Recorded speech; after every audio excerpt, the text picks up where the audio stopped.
simple truth is, if you don't have a vision, if you don't have a goal, if you don't see your future laid out in front of you, you're just floating around without a purpose.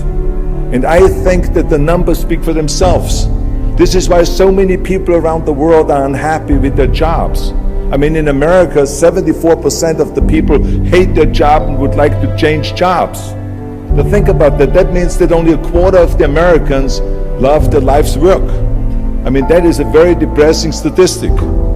I always smiled when I worked, no matter how hard I worked. I always had a great time, no matter what I did. It didn't matter if it was in bodybuilding, or if it was in the movies, or if it was as governor. I remember in the pumping iron days, people ask me in the gym all the time, why are you smiling all the time? Why are you so happy? You have to lift 50 tons of weights. You have to train 5 hours a day. I mean, I look at the other bodybuilders' faces and lifters' faces, and they look kind of depressing. They look sour. They're miserable that they have to lift weights. You don't look miserable, you look happy. And I tell them always, I say, I smile because I know exactly that every rep that I do, that every set that I do, every weight that I lift, I get one step closer to turning that vision of mine into reality and becoming that Mr. Universe. I could not wait to lift another 500 pounds in the squats. I could not wait to do another 1,000 sit-ups. I could not wait to do bench press, more bench press and more curls until I couldn't move my arms anymore. Because I knew that every rep got me closer to standing on that stage as a champion. As a matter of fact, when I lifted weights, I didn't really feel like I was lifting weights.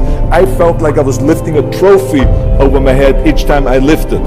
And to have all those bodybuilders around me and thousands of people screaming. And I tell you that this vision didn't just help me in bodybuilding, it helped me with everything, like I said.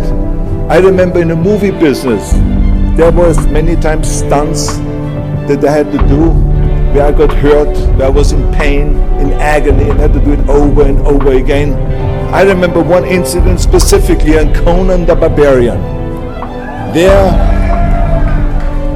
I was crawling on all four, on rocks, over rocks and gravel, holding my sword right in front of me. And as I was crawling, the camera followed me. And it was around 30 feet that I had to crawl on those rocks and this gravel.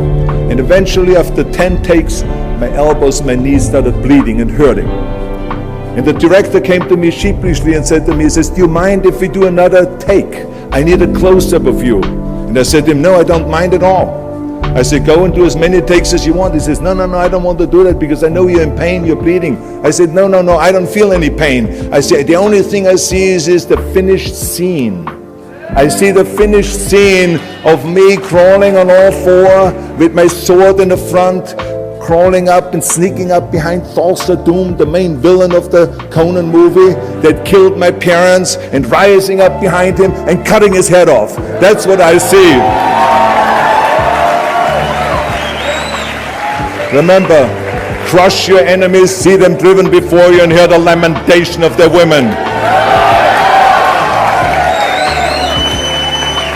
So this is why, because I visualized that scene, this is why I did not feel that pain. I did not care if I was bleeding on my knees, because I know that pain is temporary, but the film is permanent. And I explained that to the director, so this is why I try to tell you, always discover your vision, and the rest will follow.